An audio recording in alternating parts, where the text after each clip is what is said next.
On dit que certaines âmes croisent notre chemin quand le leur s'éteint. Ce jour-là, au détour d'une rue silencieuse, j'ai vu une petite vie suspendue au bord du monde. Un corps trop faible, une blessure trop profonde. Et dans ses yeux, la résignation d'un être qui n'attend plus rien. Il ne miaulait pas, il abandonnait, comme une flamme qui vacille une dernière fois avant de disparaître. Et devant cette lumière qui s'éteignait, mon cœur s'est brisé. Je ne pouvais pas le laisser partir dans l'oubli. Je l'ai pris contre moi. Il était froid, léger, presque comme une ombre qu'on ramasse avant qu'elle ne se dissipe. À la maison, même le lait avait le goût de trop tard. Alors, je l'ai emporté, dans une course contre la mort, jusqu'au vétérinaire.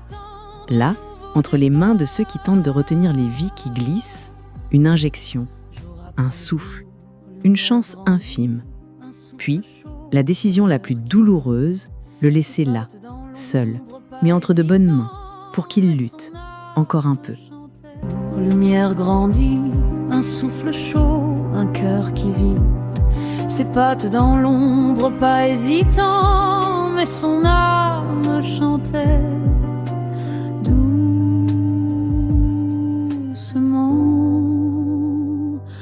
Oh Milo, petit trésor, tu brillais faible, presque mort, mais dans tes yeux j'ai vu l'espoir, un éclat tendre, un nouveau départ.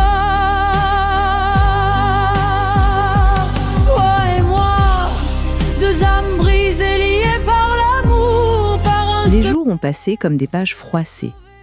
Entre les pansements, les soins, les nuits de doute, son regard a commencé à changer. La douleur reculait. La vie, timidement, revenait. Et puis, un matin, il s'est mis debout. Comme si son âme avait décidé que l'histoire ne se terminerait pas ici.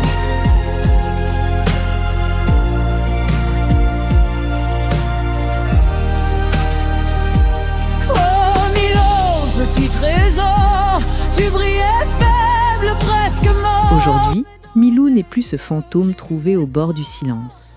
Il court, il joue, il respire le monde avec une force qu'il n'avait plus. Il est redevenu un roi. Fragile, oui, mais fier. Un trésor que la mort elle-même avait presque emporté. Et moi, je le regarde vivre. Et chaque battement de son cœur me rappelle que parfois, sauver une vie, c'est aussi sauver une part de soi.